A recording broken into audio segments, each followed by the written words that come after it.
Hello everyone and welcome to TownHall. Here's episode number 148. We're an hour late, but that's okay because Zoya has a webcam mic. Hey. I think it got worse over the break, actually. Did it really? Nah, probably not. No, it's just you went hey, and it sounded. Hey. I'm sorry. Yeah. Okay. First of all, I didn't realize you guys were waiting. I thought you guys had actually started the show by now, so I would have probably rushed a little bit faster. Probably not. Yeah. I see. Oh, so what we should have done is we should have started the show, done like just a 3-man panel, and then had a break, got Zoya in, and then done the second half of the show with Zoya. That's what we should have done. See, that's just intelligent, and I'm not on that spectrum right now, Bakery. Okay. Sorry, guys. My computer, everything's breaking around me, and it was either okay. My thought process was I forgot about my webcam mic, and I was going to use these little earbuds because you know how sometimes earbuds have mics in them. Yeah. They're really awful sounding though. So it was either do today's podcast and tomorrow's podcast with those earbuds, or go to Guitar Center, or option 3, not be a dumbass. Remember, you have a half-assed mic with your webcam. I went with option B, which was go to Guitar Center. Sorry, everyone. I will remove the pre-show text because we are actually starting the show. Zoya, what else is new with you beyond that? I casted some Heroes of the Storm with Jake last night. That was really fun. Anytime Jake and I cast together, it's just the dumbest day admin-wise, like delays. It was like 2 best of 1s and 2 best of 3s, where the final best of 3 was a game 1, like going into game 2 forfeit, and it still took almost 6 hours. It was like 7 games total, and it took 6 hours. Well, that's every time Jake and I cast together. Well, because this patch is so insanely buggy, where like there was all these bugs. So Chromie can cast Slowing Sands twice. She can just double cast it. Oh. So like Zuna got it out 6 times. Zuna got it out where he got 6 of them out. Yeah. There's Tassadar can actually attack while in Archon form while casting Dimensional Shift. There's like all of these little things that cause all kinds of issues last night, and it's just every once in a while I find with Heroes there's one patch that breaks a ton of things, and then like the next patch is like the most stable patch we've ever had. So like next patch is going to be real good, boys, if this one's as unstable as it is with a lot of weird situations. So that did cause last night to be quite bumpy. Redrafting and stuff, like it takes a lot of time. But Bakery, what's up, buddy? Not much. Just got back from the mid-season brawl, so I'm pretty tired, but yeah, we started the show 1 hour late, so it's fine. I'll stick around. You can see I'm wearing this really smart like Dignitas shirt right now. That's pretty fancy, man. Where'd you get that? I got it from the link that Zoya's about to put in chat because I'm still not modded. But if you go there and you use the code FED, you can get 5% off, and you can buy really cool stuff like me. Bakery, type in chat so I can mod you. They can buy you. you can buy me. Oh my god. Nice. Glad you're back. Immediately. I missed you. You make the show a lot more fun. Oh, thanks, man. That's good to hear. Always nice to have that quirky, annoying European guy in like any atmosphere, right? Yeah. I mean, when the show's full NA, it goes like the Heroes games. So. It's like we're like the Kardashians, but we need to introduce a little bit of flavor. All right, are you a mod now? Did it work? I don't know. Try linking something. No, hang on. I'll just type hi again. Okay. Yeah, I'm a mod.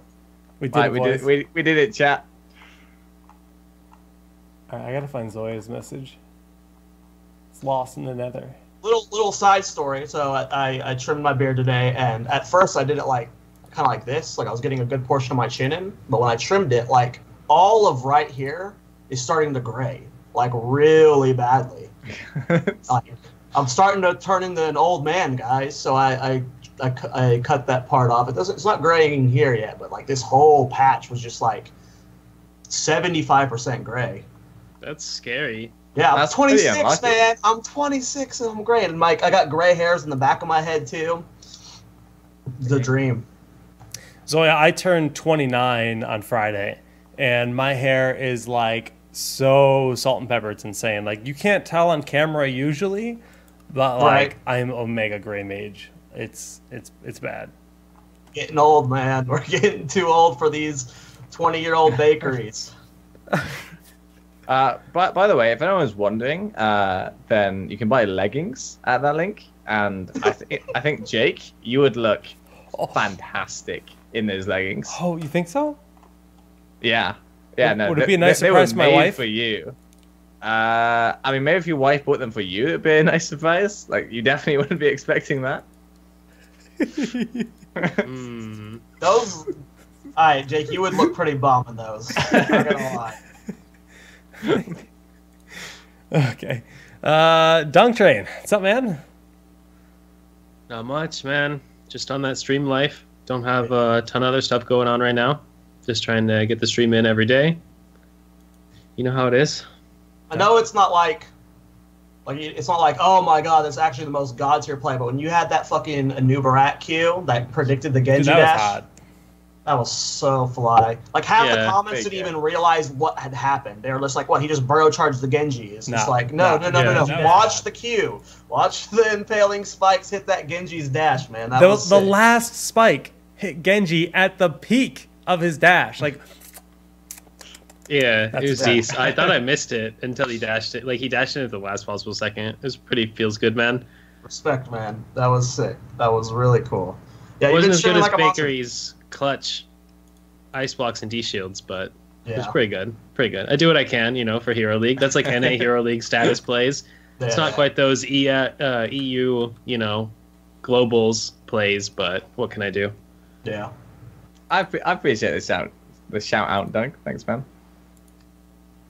so I just missed it because production. But watch the Genji and watch Dunk. Dunk goes behind the base, the Impale, and the Genji hits it. So He threw the impel before the Yeah. Genji even dashes. It's just like, it was such a good read. But yeah. So he casts it right there. Genji's right here. Boom, knocked up. And It's such a then fun play. boom, dead. So clean, so clean. But Jump Train's a clean machine. Bakery sucks, though.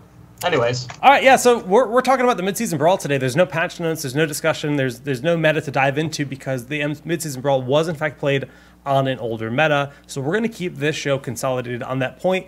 And we started an hour late, so let's just get driving into the show. All things considered, we look at this event. We looked at our predictions. Baker was not here on that show, and we were all looking at eStar as like the team to watch in the group stage. eStar was like this super dominant team that was just looked out of the other teams' leagues, and then MVP and L5 were the other ones to look at.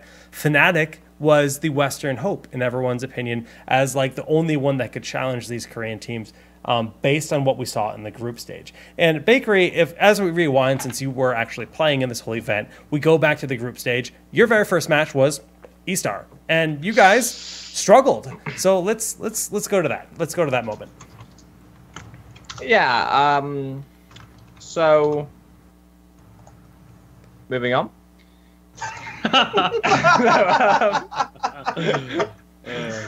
Yeah. So, I think we had a few issues. So first off, it was our first time on stage. You might have seen it on the stream, but we had some issues with the earbuds where mine, like whatever happened, would not stay in. So the admin's like, no, it's fine. We have a solution for you. He just runs out with like duct tape, and I'm like, really? Like, so I had duct tape like in his and all that kind of culminated in us playing like not too comfortably. And eStar, who we expected to be like kind of a match where we came in, we showed like our standards, and then we were able to win because we thought they would be the stronger team. It turned out that they were actually really, really good, and their meta, if not countered, was the strongest coming into the tournament. So, yeah, they just ran in, like, dunked on everybody, and then we were like, since we were the first team to play them, we couldn't see it coming. And yeah, they played really well in that group stage. Yeah, I mean, it felt like everyone was at least trying to hide something in the group stages, except for eStar. eStar went in the group stages ready and wanting to just destroy everyone, and they looked good in groups, man. You think they had maybe a unique approach to the event since they have since moved on beyond Heroes of the Storm as a team? I think they're playing a mobile MOBA moving on or something? Yeah. It's probably good to talk about that since obviously Bless is going there, Natrogen possibly as well. Duck, yeah. It's basically Clash of Kings. It's a MOBA in China that's owned by the same people who own Riot and are like by far the biggest like game producer there. Like imagine you went on like your app store on your phone and you looked at the top 10 games lists. 9 of them are from Tencent, which is this company. So it's the huge like giant company in China, and it's their new MOBA. It's literally League of Legends. They've copy pasted hero kits from there, from Heroes of the Storm as well. And sounds like China. They're marketing it, and the pro circuit in China alone is something like 19 million. Holy so it's like it's a no-brainer of like that's where you want to go if you want free money right now. Yeah. And so eStar decided, basically it's like I spoke to 3 of them, and 3 of them like love HOTS and they really want to stay. And they're going to keep playing the game like casually and hopefully try and come back like if Strike of Kings isn't working out or they're really not enjoying it. But they were like, so we're like the best team in China. We're making the most money out of almost any team in China. If we go to Strike of Kings, we make 11 times more than we do right now. Holy crap. If we're like a top 8 team. And mobile game money, dude.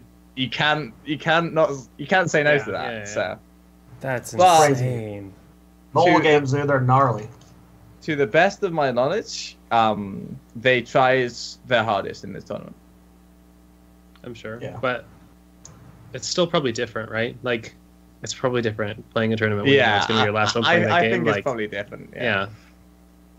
I mean, Yoda had a interesting, like, not exactly similar situation, but he was also in a situation where it's like, how do you go into this tournament, you know, with not some form of mental barrier, like, you know, holding you back, whether you want it to or not. Like, you can, like, as those players go in and say, I'm going to give it my all, but you just know in the back of your head you're getting slowed down a bit. Yeah. Well, I mean, I think in Yoda's case, though, it turned out to be pretty helpful because it felt like he just played without pressure and he could finally unleash himself as like, it doesn't matter what I do. I just try my hardest and see what happens. So that's kind of, and he plays like an absolute god the whole event. That's kind of how I felt about eStar, like going into the group stage. Like that was my impression, that they were just kind of like saying, whatever, we're gonna do what we want. This is our time to just like go hard. And I wonder if they just kind of got careless and showed a little bit too much of their intel during the group stage to the point where they became more beatable during the actual bracket. Do you think that there's any truth in that? Like, from what you guys saw in the group stage, you think everyone is able to essentially like prepare better for them more so than other teams? Okay, so I think there's 2 things to factor in here. The first is that they played us when they had like the dream scenario of we didn't play well, we didn't draft too well. They like were super ready and they had the like best meta if uncounted. So it's like dream situation. They play L5 the next day, the same conditions because L5 at this point was still very confident that they were Korea were the best. So they beat those in the they beat both of the big hitting teams in that group. Yeah. Or they should have beat L5. They actually went 1-1 because of the 20 versus 17 core throw somehow. But yeah, so they beat us too, and then the rest of the group's kind of just like riding it out, you know, since it was the weaker teams after that. I do think that if they would have played us and L5 last, then they probably would have finished this group in 3rd. Interesting. I think that's fair to say. Whether it's guaranteed, you know, not for sure, but yeah, I think that's solid logic. Any other comments as to what you think might have changed in the group stage, or is this more or less what you expected to see outside of eStar #1? If Fnatic played MVP in their first game, or second game, or even third game, just not their last one, where they already knew that they would kind of like free ride to qualifying, I do think Fnatic would have topped Group A as well. So you're saying Europe? About both? I was just gonna say, you're saying Europe is truly the new heroes overlords. No. So to me, Korean overlords happens when you show up to a tournament, you get like smashed repeatedly across scrims and tournament games, and then you're like, hey, Korea's pretty good. And then you show up to the next tournament, and the same thing happens, and then it's Korea versus Korea in final, and then you can start calling them overlords. If we go to BlizzCon and Europe has the same performances here, then I would say it's time to start calling us European overlords. Well. They're okay. Like all the sets were like 3-2 and stuff, though. Yeah, I feel like it wasn't smashing. like 3-0 smash Korean overlord status. Yeah. If you went to guys were the BlizzCon better and team. smashed, then you're at Korean overlord team. I don't want to take anything away from Europe, of course, and they freaking killed it, right? They were freaking amazing this week, but we're not Korean overlords here yet. Were you guys like way ahead in scrims too? Like you and Fnatic, did you get the sense that you were the best teams by far in scrims as well? Like judging things from scrims is always difficult because you don't know how. You don't know how hard the players on your team are trying even. Because there's not like a unified mindset in that sense. It's just people kind of freestyling. And especially the enemy teams, you have no idea what they're doing either. So just generally, I'd say if you ignore results and just go based off feel of like, how do you feel these games are going? Then I would say that after the first 2 days, us and Fnatic were saying to each other, like, hey, like, I think we can both get finals in this event. Like, that's awesome. That's really cool, man. It was a great event. I think Roll20 did really well.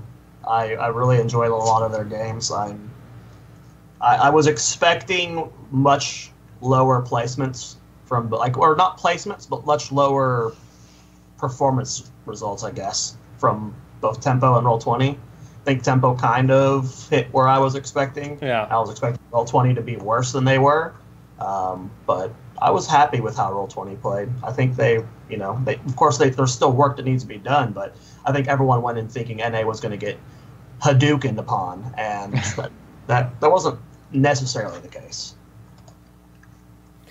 Still some ground to catch up for sure. I mean, that's a given. But I think the most exciting part was the fact that this event opened up on Saturday with Europe just rolling into the winners finals. Like that already set this precedent of like, whoa, we got a Europe versus Europe winners bracket, like finals. That's actually hype. And like the 3-0 from Fnatic over eStar, the 3-1 of you guys over MVP Black, which you've never beaten, right? Yeah, that was our first time beating Black. Nice. I mean, let's just talk about that. Where's your confidence levels for the rest of this bracket when you 3-1 MVP Black, one of the top teams from Korea, top teams period, really? I mean, obviously you guys are all the top teams now, right, at this stage, but still.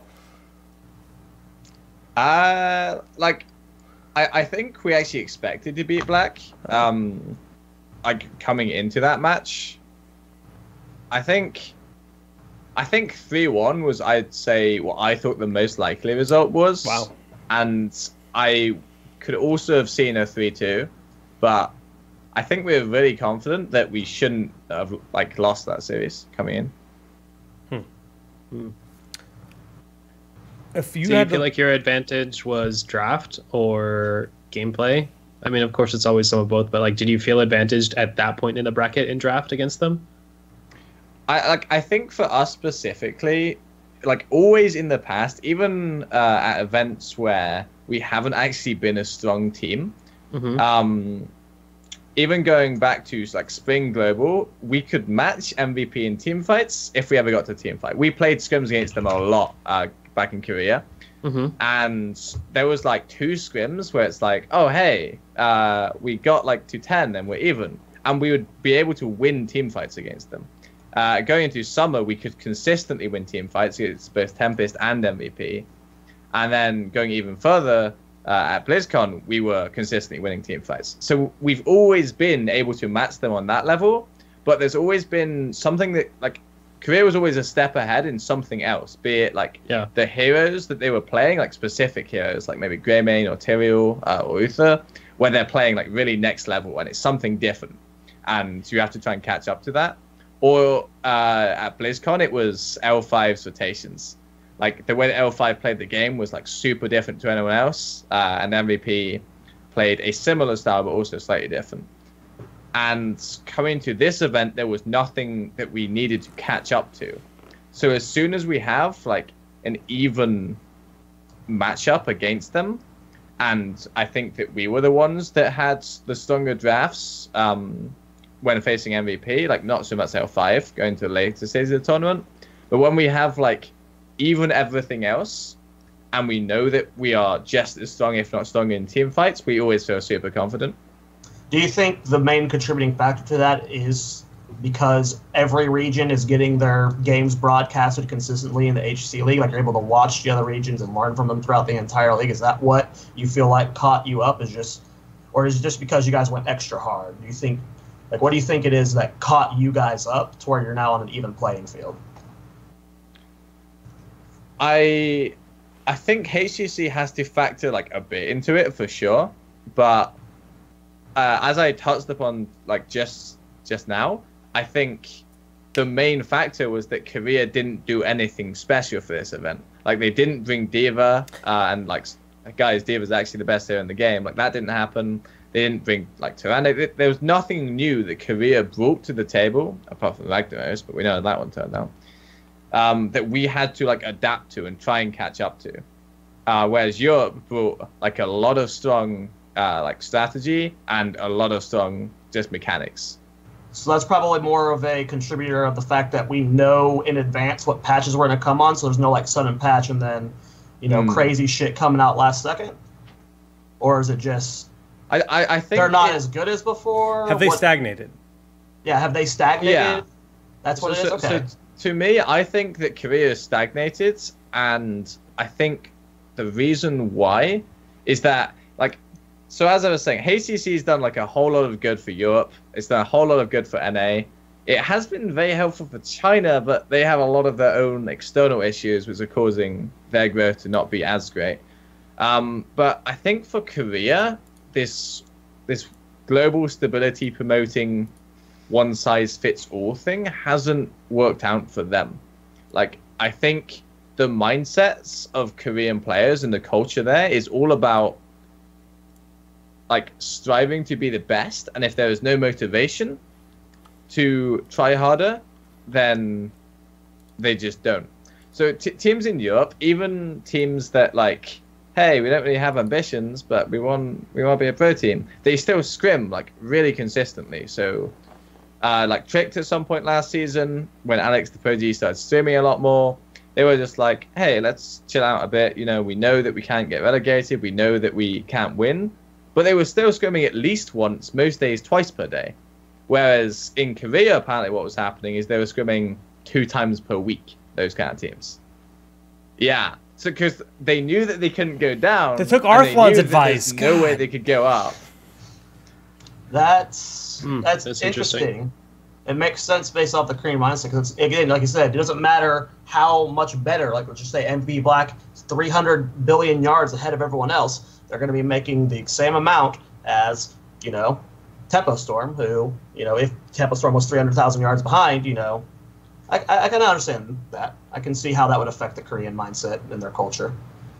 But that's interesting to hear that you think they stagnated. Can I do a quick little side tangent real quick? Mm-hmm. I think I didn't see too many Reddit threads about it. I think Fan did an excellent job last week. I think he was a phenomenal analyst. I'm really glad they brought him out, and I hope they bring him back again. Well, okay, hopefully he qualifies for BlizzCon. I mean, that's probably his plan, right? But I thought Fan did an excellent job, and I wanted to just quickly touch on that. I really like. He's not, you know, the funniest person, but he's smart as hell, and he knows how to get a point home. I think he did an excellent job.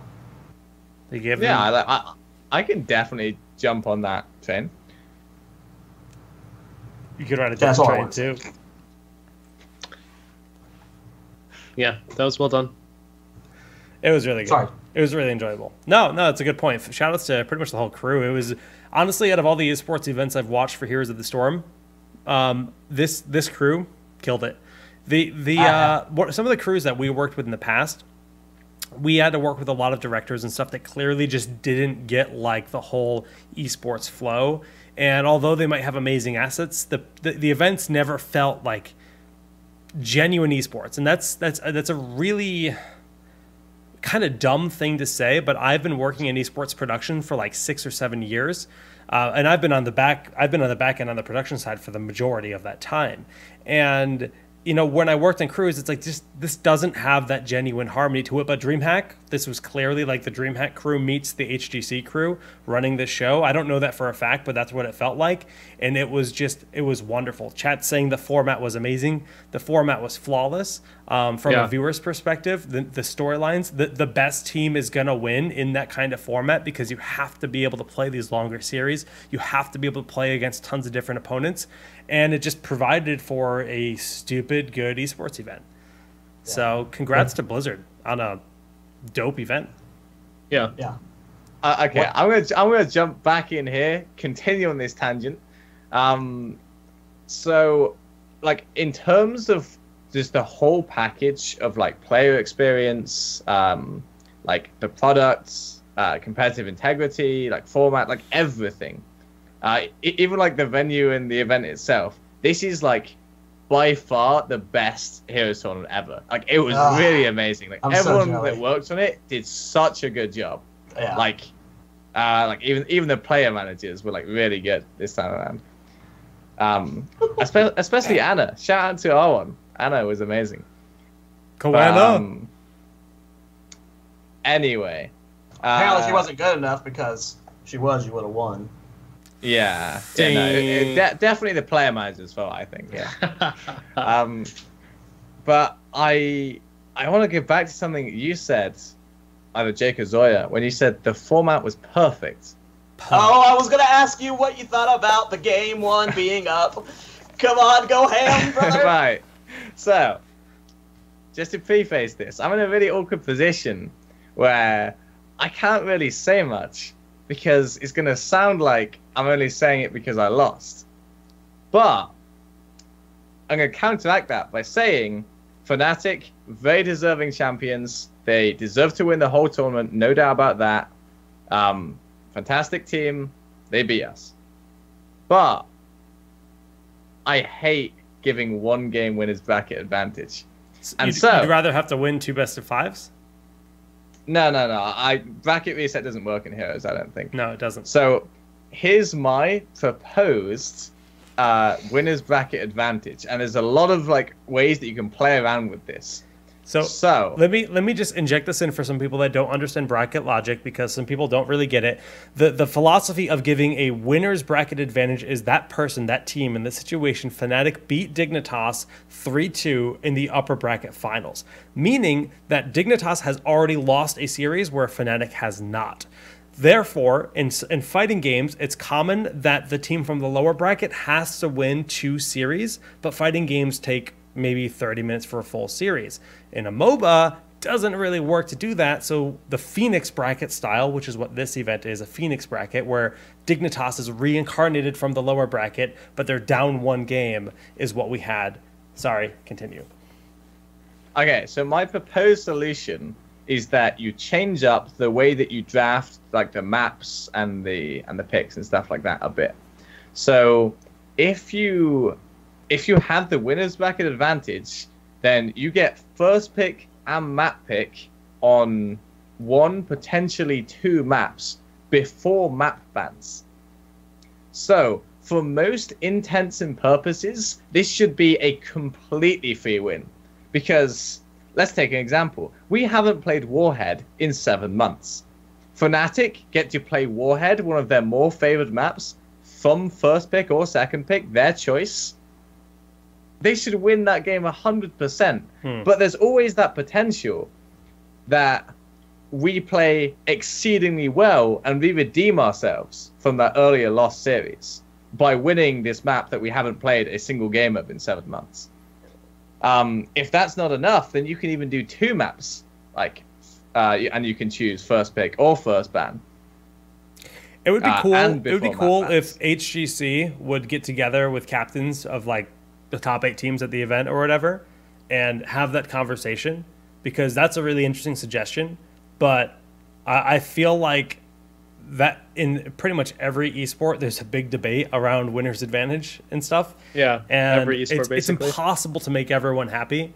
But I think if they were to try to do like a council, like a vote on like 2 options or something, come to a decision, that would be a really cool thing. They've already announced a few updates for 2018, and they've already set for Phase 2, and they've already said 2018 is going to be even better. That's one of those smaller things that ends up being a big deal in the end. So that's a good suggestion, though. I like that.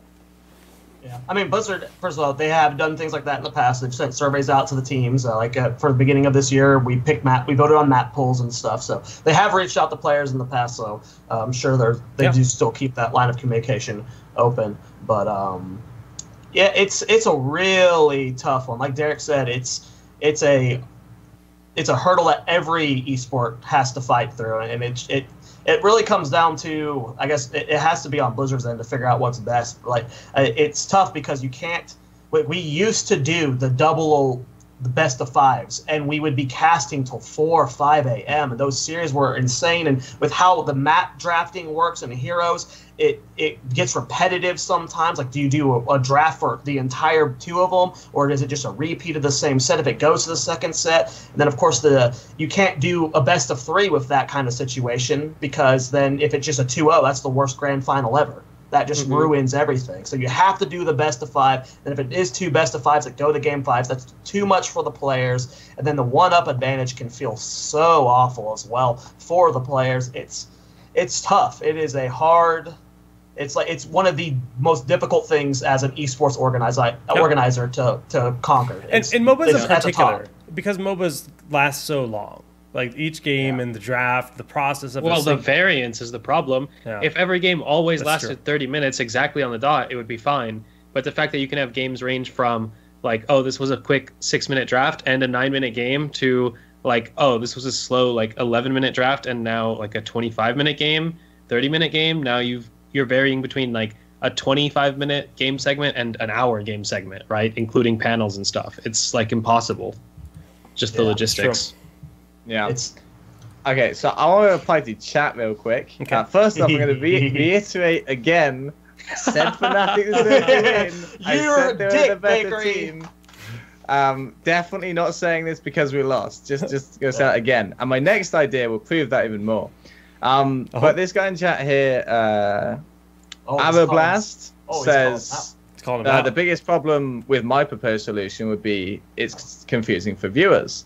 But that's actually something that was worked on a lot this event, was the display of map picks and map vetoes and stuff like that. You could see that display along the bottom. So it would be like back at the start, like Fnatic pick like with like a gold like first pick or something like on it, like to show, oh hey, they got a special pick. That's the winner bracket advantage. I think like winner bracket getting advantage in like map selection and stuff, people who don't understand that stuff aren't going to care about that anyway. I think that's way less confusing than, oh, this team is up a game. Did I miss a game in the grand finals? I'm so confused. They're already done with 2 games. I don't want game 2 and it's 1-1. I feel like to the viewers, like the whole map selection process is probably not that interesting, except to the hardcore viewers who would take the time to learn the rule anyway. But I definitely think there's maybe something you could do because of how important maps are in Heroes. Like winner bracket advantage is you get both map bans for your team or something like that. Like in the best of 7, that type of thing. It might be enough, but I just don't want it to be like you don't feel like it's worth coming from winner's bracket, right? Like, oh, it's better to just tank in the winner bracket final because I know I'm going to get to grand finals, and then it's better to have not shown the strat. Like, that's the worst possible case for a tournament format. Yeah. So that's why I think the one game is good. Maybe map stuff could be better, but it just is a like razor's edge balancing, what is in the best interest of the teams. I will agree 100% with what Derek just said about the +1 game is definitely better than a repeat set.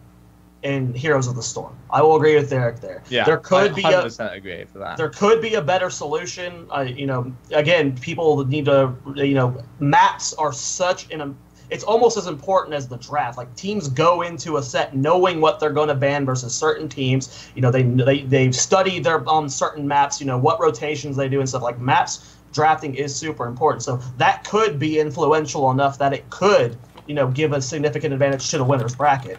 Mm-hmm. You know, but it's something you'd have to test. Okay, so here's my next point. Okay, I just don't like double elimination. Like, What? Really? I just don't I'm like it. surprised to hear that. That's insane. Yeah. Okay. Okay. So especially in a format where we have the time to do double elim, right? Like, what don't you like about double elim? So I love double elim until it gets to the grand final, and then it just doesn't work. Like, so my example that I'm going to use here is StarCraft. So StarCraft used a double elimination format for the longest time. From when WCS started until 2 years ago. And 2 years ago, they swapped back to single elimination. Those tournaments have been infinite better for the viewer experience in terms of actually placing the players where they should be. Because since they were no longer doing double elimination, they had the time to do proper seeding systems. And you can go back and check almost every WCS championship, right? Recently, the best two players have ended in the final, I would say 90% of the time, and the best player has always won. And it's a single elimination system. I just hate what happens in the final, where you have to deal with this like winner's bracket advantage, and it's so anti-hype in almost every scenario of like, oh hey, they got a free map win, or hey, this team needs to win 2 best-of-5s in a row, like, to win. Like, you are 100% right with everything that's wrong with double elim is at the grand finals. The issues all comes from there. Everything leading up to the point is great. Having that safety net is there. So I can see where you're coming from. If we went to a single elim tournament format, would we still do best of 5s? Or would we need to swap to best of 7s without the double elimination? I think you could still do best of 5s, but you'd probably need something like a second group phase or something, or like something else to seed out the teams, so that you can get like a realistic, like, because you need good seeding. Single elimination. Yeah, you need really good seeding. And also, what I said slightly earlier, this idea reaffirms Fnatic with a better team, Fnatic deserve to win, etc. Because if it was single elimination, we would have lost to Fnatic already, like before we even got to the grand final. Fact. Interesting. I mean, these are all things that should be considered and stuff for sure. Like, this is a good discussion to have. Yeah, I mean, as someone who's watched both formats, from a viewer's perspective, both are good. Yeah. You know, there's like I don't go like, oh, a single elim tournament, I'm fucking muting this shit. Like, you know, they're both good. So from a viewer's perspective, it doesn't change anything. So it coming to what's best for the tournament as well as the players is just, if single elim is the path that Heroes needs to take, because it is very unique in the MOBA space when it comes to how you have to format the tournament, because of how the maps work, because of how the game just plays, how important the draft is. You know, you can't copy and paste from other esports, which Blizzard doesn't usually tend to do. But maybe, you know, more experimenting needs to be done with the formats. So there's another good point from chat here, which is, like, if there was single elimination for the Western Clash, then we wouldn't have won. We would never have had a miracle, like, 3 best-of-5s in a row, like, comeback.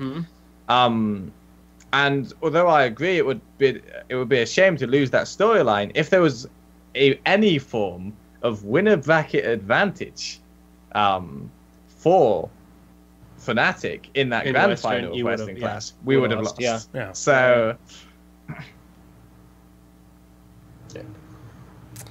it's tough, man. Dunk, what are your thoughts? You haven't really spoken too much since the single elim part came up. Oh, the single elim part? The single elim part, sorry. To me, I think if you're like balancing them on scales, like formats wise, I think the underdog story lower bracket comeback like makes double elim worth having the awkwardness of grand finals. But I don't think it's like really in favor of either direction. I think single elims, there's good things and bad things, just like double elim.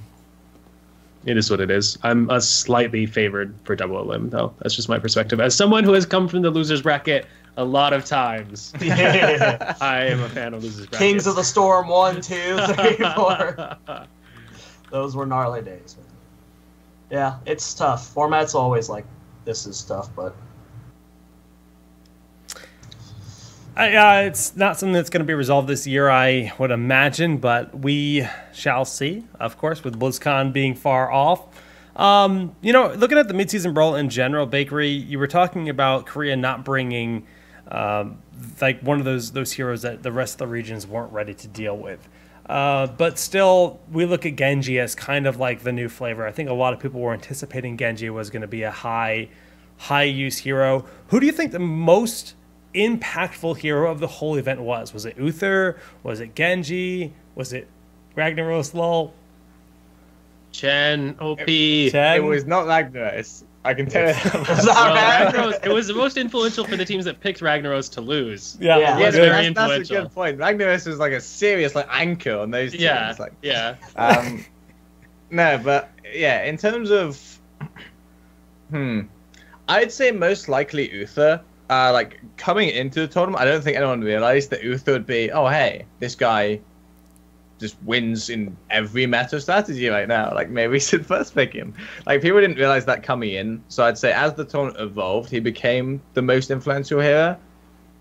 But Genji was definitely a close contender. If you said Genji was the most influential, I probably wouldn't argue with you because he was really high as well.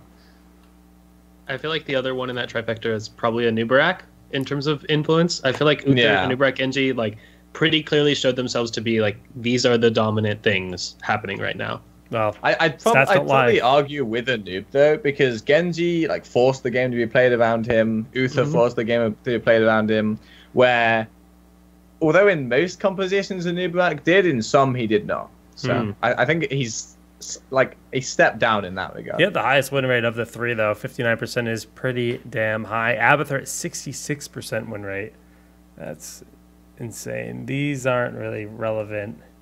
Chen OP, dude. 10 and 11 like 10 sample size. Shit. 11 sample, like look at that. Chen is a god. Okay, hang on. This does not mean Chen is OP. This means that most teams pick Chen in a really good situation. Yeah. So I could not get enough. Like when I saw the MVP draft of first pick Uther, the enemy team's like, we've got you here. We just pick no stuns, and then the Uther pick will be useless. And the last pick lock in the Chen. I'm like, oh my god! Like the outplay was huge. And the Chen just hard carries the game. Like nothing that he could do. I loved that game actually. But yeah, I think that Chen was most likely overrated this tournament, even though he was only picked 10 times and he had a 90% win rate. 90% win rate, overrated. You heard it here first, guys. Battlefield, 60% overrated. Nobody cares. I know, right? That Hero League stats right there, but... I could see where you're coming from. I feel like the Chen wins were really enabled by like weak backlines that were vulnerable to him, and Uther's on his team to give him the armor that like magnifies his effective HP way too much. Yeah, for sure. Super tanky. So Bakery, just kind of on this. Sorry, I didn't. What just happened? What? I just kind of didn't listen to you and drove the conversation. Yep. Zoya saw right he through didn't listen to a word, and he just goes, yep, super tanky. Anyway. Zoya saw right through it. My bad. I'll accept blame there. Oh, good. Anyways, I wanted to talk about kind of the support meta with Uther being that if Uther is number one of the whole event, not just supports, and Malfurion, who was number one prior to Uther rework and prior to this tournament, really just got pooped on. What does the support situation look like in your eyes, Bakery? there's not much room in this question. It doesn't look great, that's for sure. It's right now, like, if nothing is changed, it is literally like Uther is alone, like a bastion of hope of what supports can be at the very top, and then it's like a cliff. It's just like, and then you end up with like Karazi maybe, it's a really huge drop off. And the thing about Uther is you can even play some like weird stuff like Stitches, Lunara, like Malthair or something. Like, I don't know. It really feels like you kind of have to first pick Uther, and then the enemy team is going to pick some like terrible like all AoE damage comp, like really slow, and then I don't know, you pick Mouth second support and he gets full Moonfire or something. Like, it seems like a terrible support situation in the next meta. But luckily, HGC is still on the pre-Malthair patch, so we're not going to have to deal with anything just yet. We have a few more. I was going to ask about That's that when really good. We have a week more of Hero League to try and work something out. I was curious your thoughts about how you're in this, like, for you specifically, right? You have not had a break.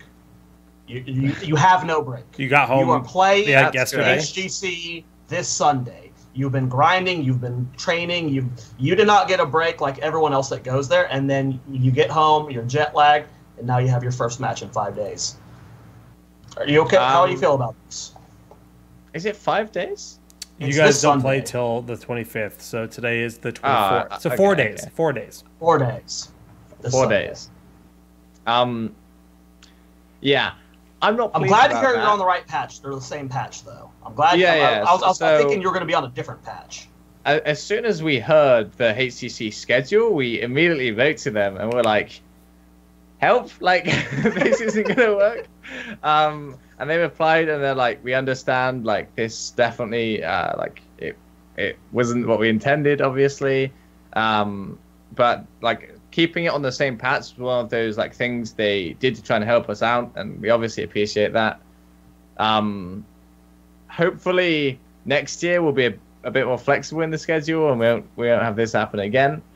But yeah, not a fan of it. All right, That's chat. Clearly, the jet lag's not the issue. He gets no fucking break. Was the point? He goes literally from playing at the tournament to playing the a NA match teams, in 4 days. The NA teams are in the same situation and will have jet Yes. lag, so it's The not like NA teams. it's not like we're Yeah, being unreasonable. here. whoa. Jesus, Hang on. chat. I Jesus. also have jet lag because my shuttle was at 5 in the morning and I got back to the hotel at 1 in the morning. So I didn't even sleep that night. So I do actually have jet lag, even though I went from Europe to Europe. Shuttle lag, OP. Yeah. Well, okay. It's good to, like, Blizzard did, like, you know, they've scheduled everyone who was playing at the tournament for the final day of the week, which is nice. Yeah. But Yeah, that was something could else have they been did. like 1 week, right? Like when Jake told me that the matches pick up this weekend, I argued with him. I was like, no. I told him no. That's not true. What? That's not possible. And then I looked at and then No Tomorrow was like playing Friday. I'm like,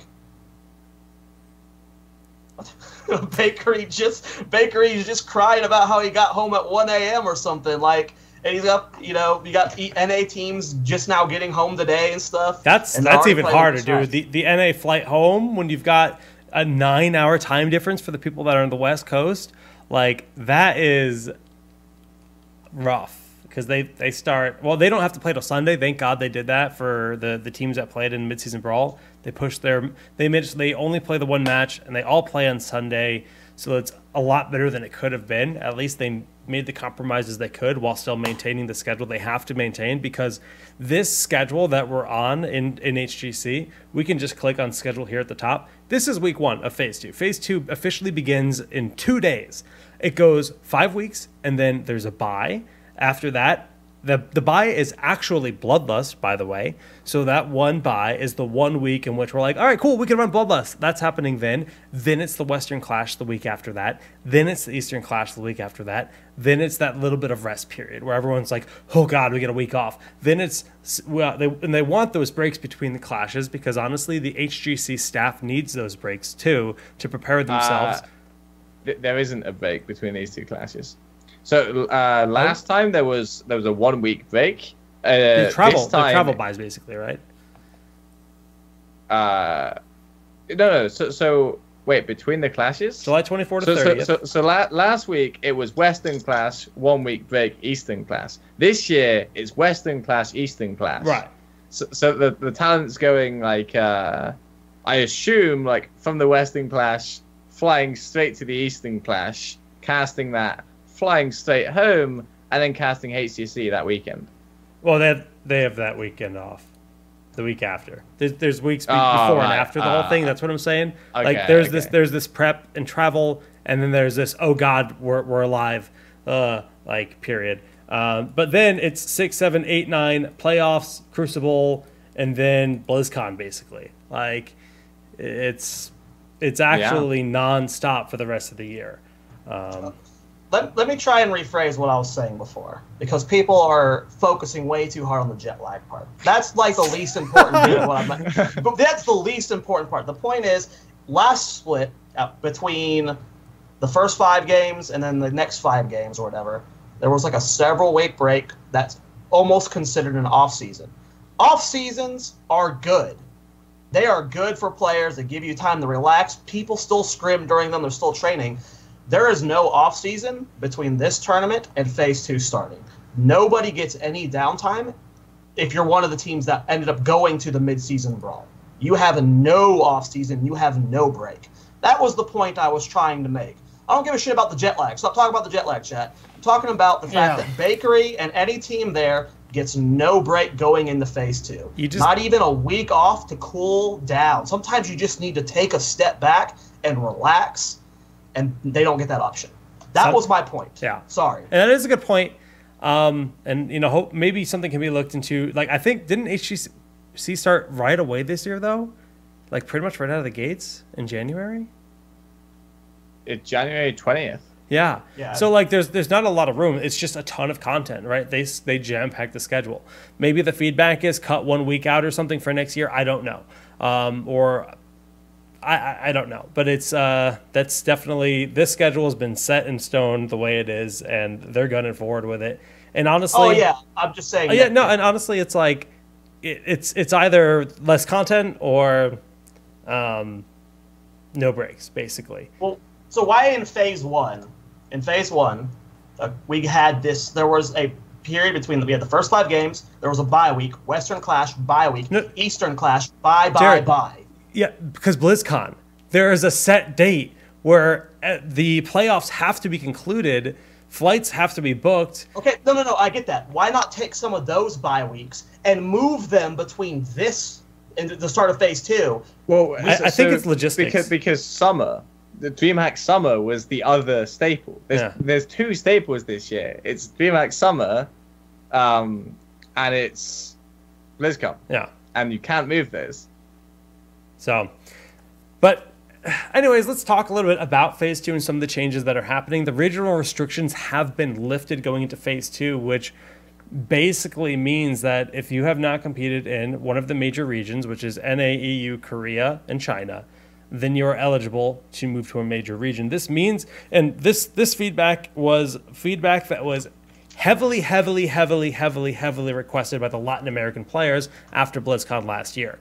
I actually remember them coming up to me at BlizzCon. This was after the group stage, after they got knocked out, when they knew that HGC was starting up this year, and they were pleading to me for advice on how they could approach Blizzard to get them to reconsider the state that they could not play in NA. They were willing to make the move up to the US. They were like, we'll move to Texas or wherever we have to go, wherever's convenient, or Arizona, and we'll compete in North America to get a spot in HGC because we think we have the talent to do so. And this is like Jeshrite and Beto, GG, and the whole squad that was playing. And now they have the possibility to do that. So I think this is a really big deal. It's not, ping is still a thing, and I don't know the actual HGC rules on server selection because anyone from Latin America is going to want to play in Central, but Central is not ideal for most people on the West Coast. So I don't know where that's going to land.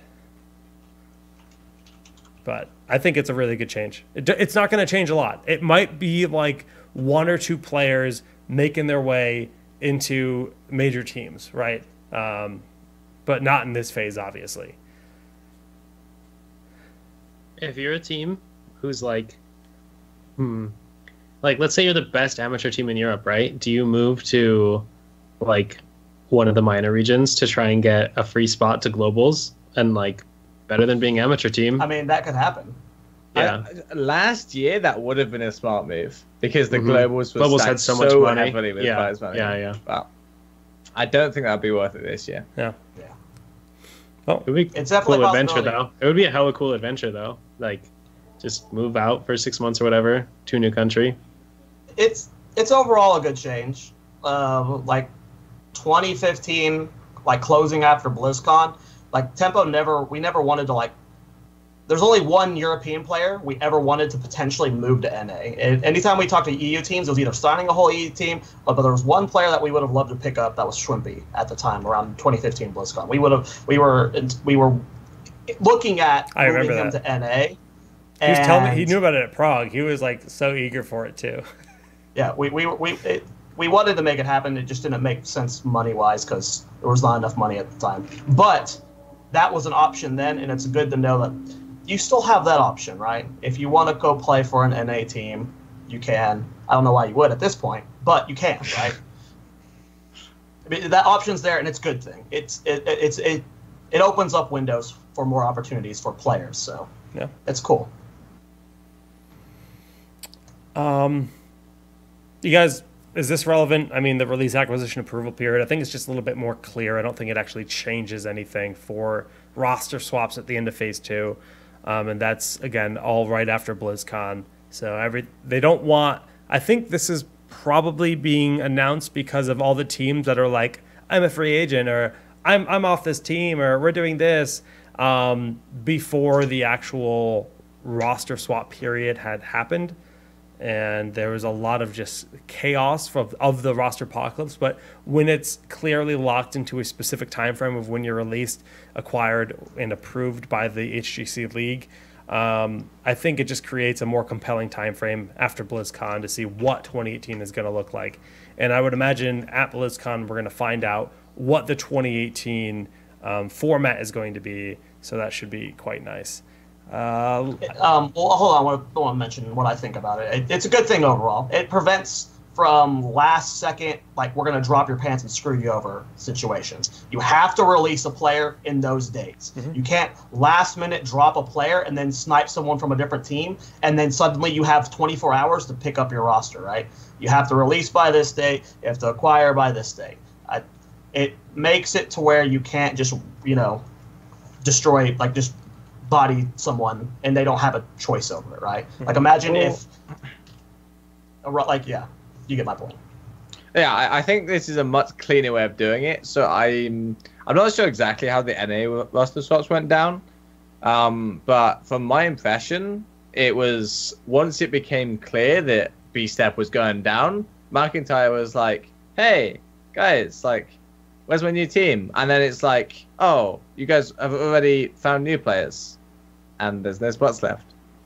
That's pretty much what happened. People were eager to find a new home, and other people ended up getting kind of screwed at the same time. So it also forces, like, there's a lot of things that, like, were going down before. Like, it was like, we're going to leave the team if we get accepted by this team, right? So it was like, it forces your hand much quicker. You can't be like, well, I'm going to keep waiting and waiting and waiting to see if, Naventic's going to pick me up. And then last minute, they said yes, so sorry guys, it forces hands a little bit sooner. It's a good change. It's a good change, for sure. Keeps things a little bit cleaner. And then I would imagine if you break those rules, there could be penalties involved too. Fines. You're getting paid a salary by Blizzard. I'm sure your contract has stipulations for fines. Not something that I would expect Bakery to divulge in, because he's probably not even allowed to, honestly.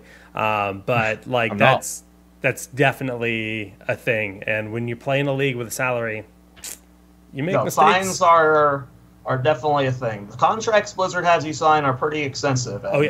Blizzard is basically a company of lawyers. They will get you.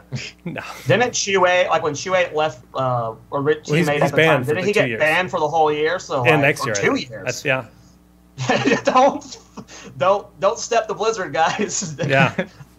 Yeah, I just want to chime in on that quickly. I'm not allowed to talk about specifics of the contract, but what I can say is that overall, there is nothing that I saw to be unfair to players. They're very much on the like, hey, you guys are your own thing. We don't want to impose anything on you.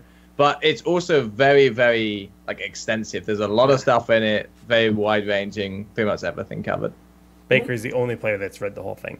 Tiebreaker rules. You would be surprised. They've just kind of clarified this. It's match, then head to head, then games, then 3-0s versus 3-1s, then tiebreakers with in the best of 5 situation.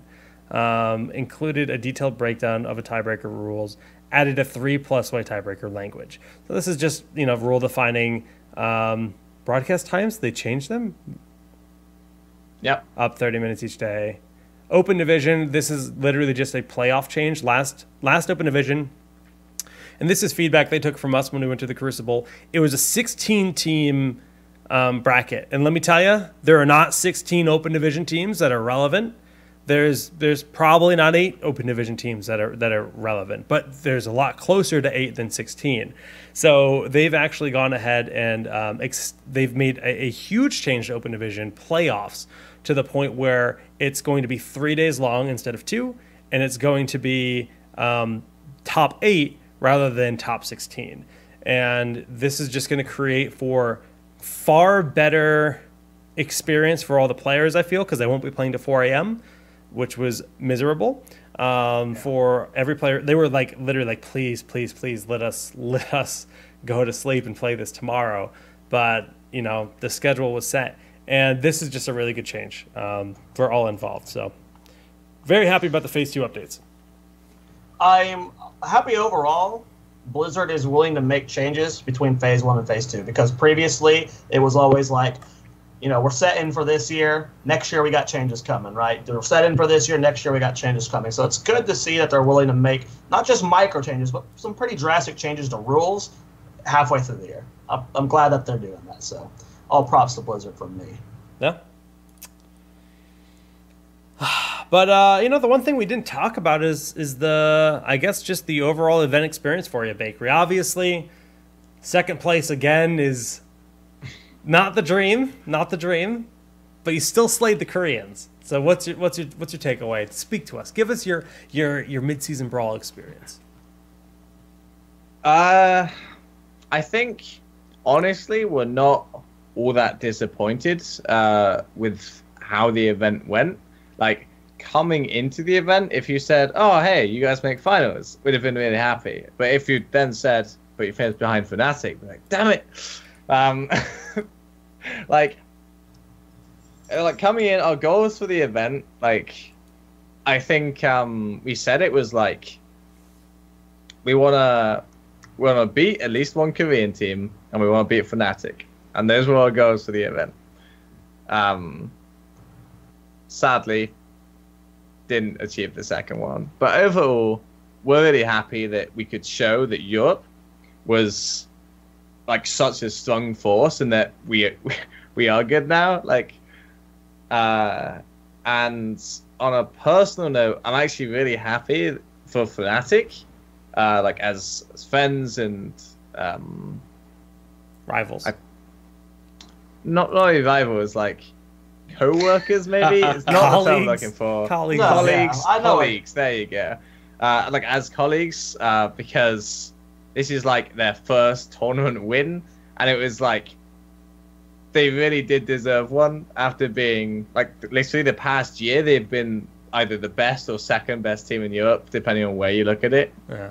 And they still haven't won a tournament. And this year they finally did it. So I'm really happy for them for that.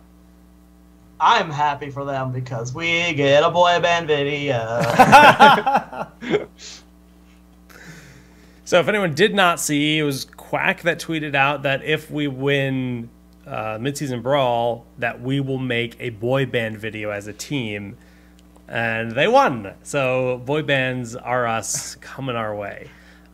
Just before I forget, because someone in chat Fun did... story. Wait. Fun story, just real quick. Yeah. Wubby was actually asleep when that tweet was made. And when he woke up, he was like, Oh no. I was wondering if that was going to be the case with any of them, because none of the teams I managed in the past would allow that to happen. There's no way you get all 5 people on board for that. Well, we're going to get tilted. That's fun. I can't wait to see it. But yeah, man. I mean, as an American, I am proud that you guys did so well. And I think you teared it up, man. Second place, first place. I know it's got, whatever you may be feeling, I'm happy for you, man. You guys did great. And you made the Heroes community as a whole happy and proud of you guys.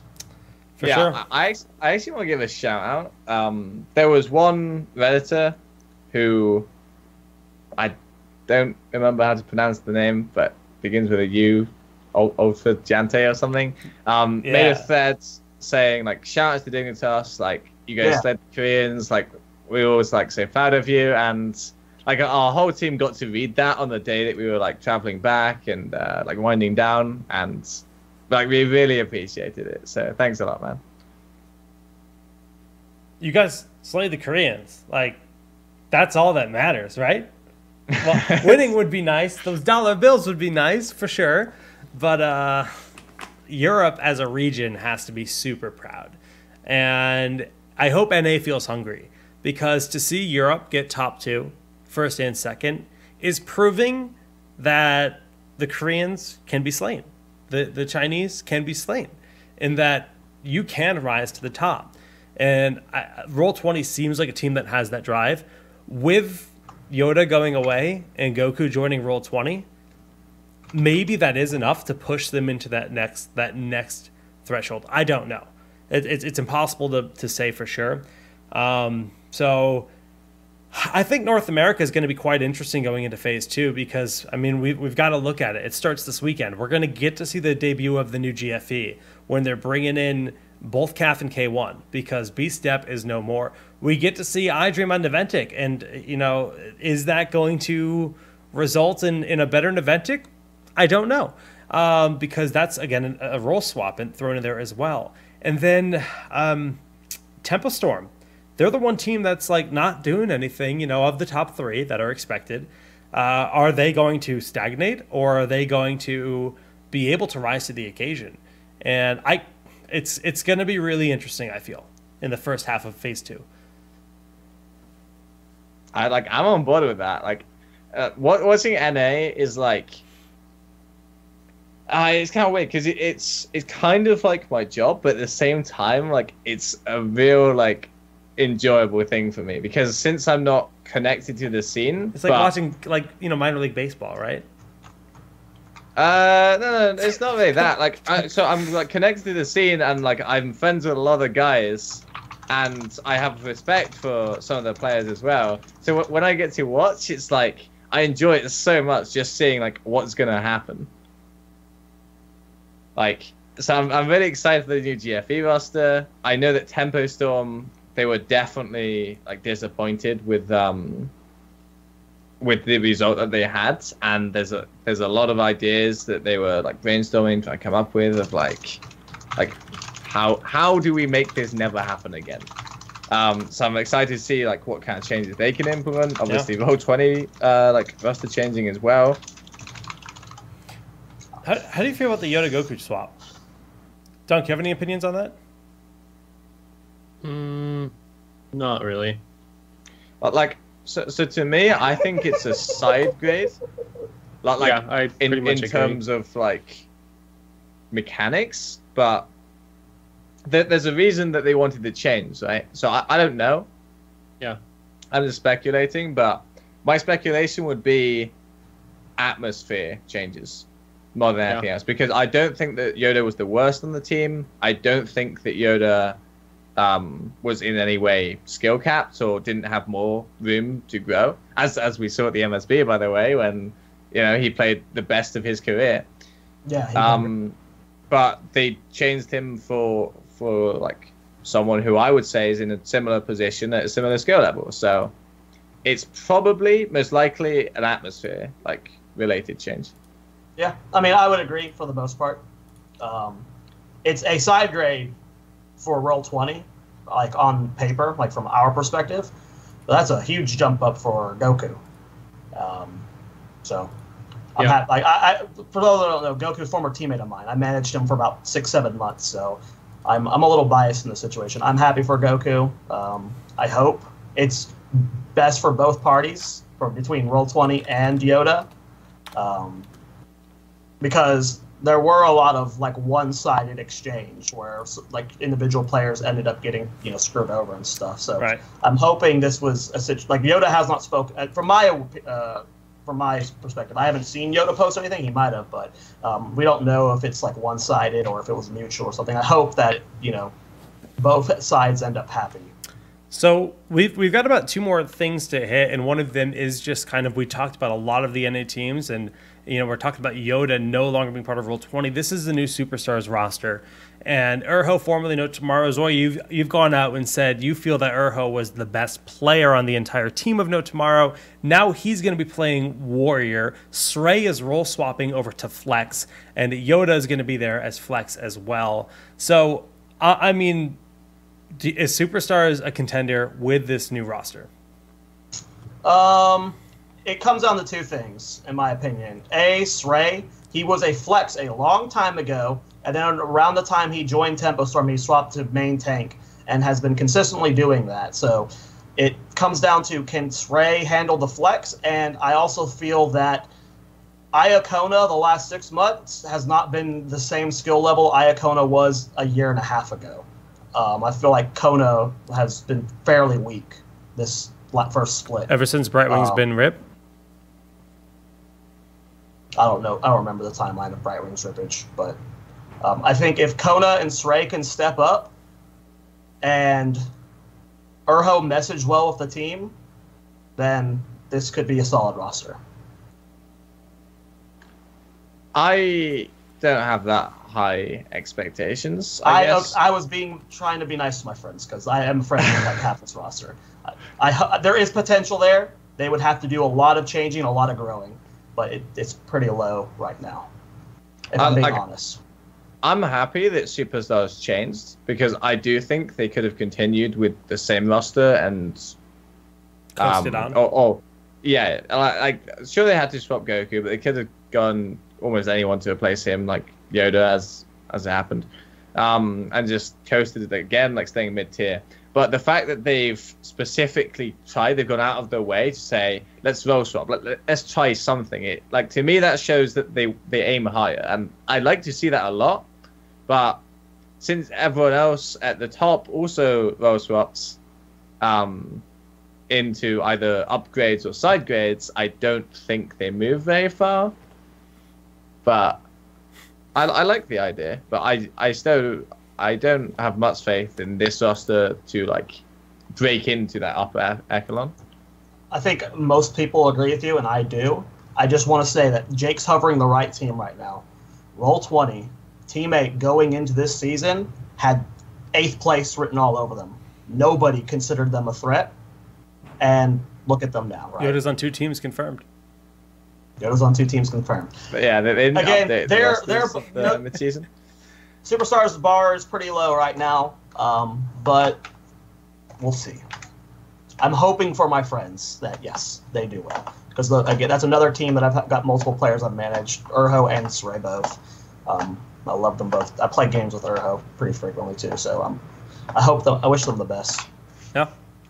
So the one thing we did not mention about the changes in Phase 2 is they've actually upgraded the teams for BlizzCon to be primary regions getting 3 representatives each. When it came to the midseason brawl, it was only top 2 NA, top 2 EU, top 2 Korea, top 3 China, or top 2 for those 3. Now it's top 3 for those 4 regions, and then the 4 minor regions, meaning 16 teams total.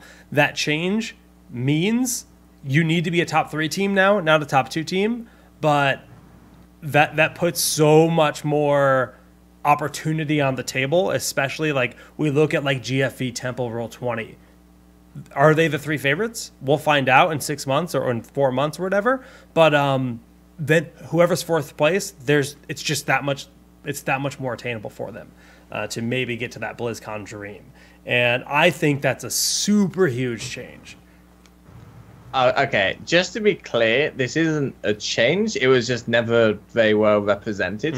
When they put out the overview screen last year, if you read more details, then it says the top 3 will qualify in it. So yeah, it's not a change, but somehow a lot of people missed this. Like a huge amount of people like didn't realize.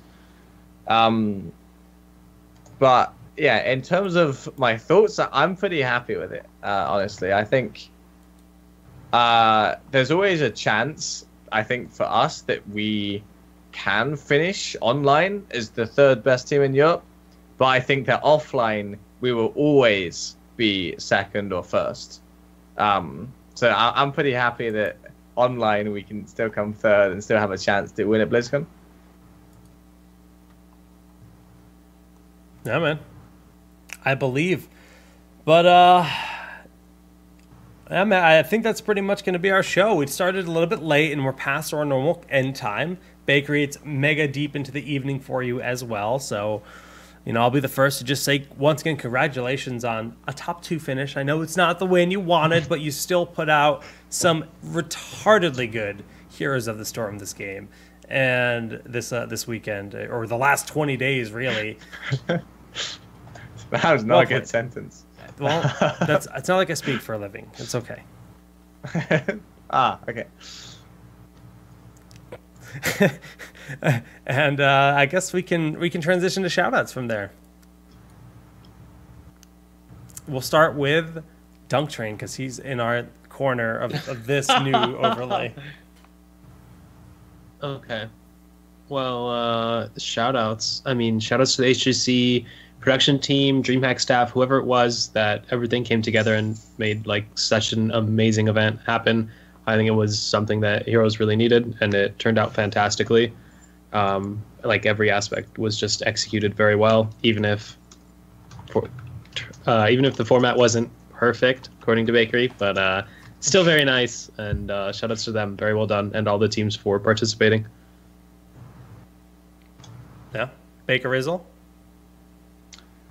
So going back to what I said on the last TownHall Heroes I was on, maybe going back 3 weeks or maybe 4 weeks ago, I said, be sure to tune into the mid-season brawl because Europe's going to be doing everything we can and we're going to beat Korea and NA is going to beat China. Well, SPT didn't have a player there and C never turned up. So maybe China wasn't the fairest, like, in the fairest position. But, like, Tempo equals, Tempo finished above SPT and Roll20 equals eStar. So NA above China, and then the All Europe finals. So we did it. I hope the West made you guys proud. You grabbed that straws for that one, man. Nah, he did it, man. Huge shout outs to all the fans. As I said earlier, that Reddit thread was amazing. All the people commenting, all the people that tweeted to us. Shout outs to Fnatic. Congratulations to them on winning a world championship, and what a way to do it. Ever Team Dignitas finally breaking the curse. Twice. Yeah. And shout outs to Team Dignitas. And if you want to buy this really cool shirt that I'm wearing right now, or other Dignitas products, then you can head over to the link I'm about to post in chat, and you can use the code BREAD for a 5% discount. Bread. On everything. Bread. Bread. Yeah. Okay. Those are nice looking jerseys, man. Esports. Cool. Zoya. First of all, shout out to the NA teams there. Our worst NA team did better than the worst China team, so, you know, hell yeah. We better than them. Woo! No, shout out to Blizzard. What a phenomenal event. The duration of it, everything was best Heroes event so far. So everyone that worked the event, you should feel proud. That was really something else. Again, I want to do a shout out, like just a little mini shout out. Shout out to Fan again. I really love Fan's performance this week. He did such a good job on the stage, and whenever he comes to retirement, hopefully not anytime soon, I hope he considers that route because that was really well done. Again, shout out to Bakery, man. I always cheer you on, man. I love watching you. Anytime you're in one of these situations, man, you're one of the few players that I truly follow with all my heart. So I'm sorry you didn't get the result you wanted, but you made everyone proud, man. So yeah, shout out to the bakery. You did great, man. Love you, Zoe. Love you, dude. This weekend, watch the NA HGC. EU, they didn't do enough roster swaps. NA is going to be nuts. Like the next 2 weeks, NA is going to be insane. So please watch NA this weekend because there's so many roster changes, so many cool teams to see how they're doing. And for the first time, I'm not managing a team. I don't know scrim results. I don't know anything. I'm going in blind, and I'm excited about it. And then shout out to Arcane 8 and Jake. We're doing streams and stuff. We're casting things. We're doing Town Hall. And tomorrow we're starting our new show, Town Hall Breakaway. Breakaway is a new game coming out by Amazon Game Studios. Jake and I are super in love with the game. It's super fun. It's really cool. And we're going to be doing a pilot episode tomorrow. Don't know how frequent it'll be as the game's still in early alpha. But if you have any interest in the game, check out the show, same time as normal Town Hall, except it won't be an hour late today, like it was today, so 6 p.m. tomorrow. But that's it for me, guys. Yeah, big congratulations to Europe on a massive, massive event, and to the entire Blizzard production crew and everyone involved with that show, because that was a legendary event. They'll go down in Heroes of Storm history for sure. Big shout out to everyone for supporting us with the subscribes that are happening in chat right now. Thanks for that. For everyone that tunes into Bloodlust and has contributed to the Bloodlust shop as we've had this year, we are in fact crowdfunding our event, and it's just about a month away. We'll have the full details on the pro qualifier and the amateur qualifier, which are both going to be 8-team brackets that happen in the month of July, and then the main event. So we've got 3 events going on there. HGC Open Division starts back up for NA on Monday. Sign up. Go to gosugamers.com to sign up for HGC Open Division. That also lives here. In fact, if you look at the top of your screen, if you're watching here on Twitch on the desktop, you'll see an events tab at the top of the screen. Click that, you'll see all of our events. You can even set Google Calendar updates to let you know on your Google Calendar that the show's going to go live. Super useful tool. That's going to do it for us. We'll see you next time. Dunk, are you streaming? Oh, go watch Dunk Train. 2 seconds. Jake, I love the new overlay, by the way. I like the new overlay setup. This? Four cams over here. Good job, Jake. I like the new overlay. Yeah, cool. Good work. Cool. Did it. We did it. We nailed it. Everyone's happy. GG's. Enjoy Dunk's stream, and we'll see ya next time.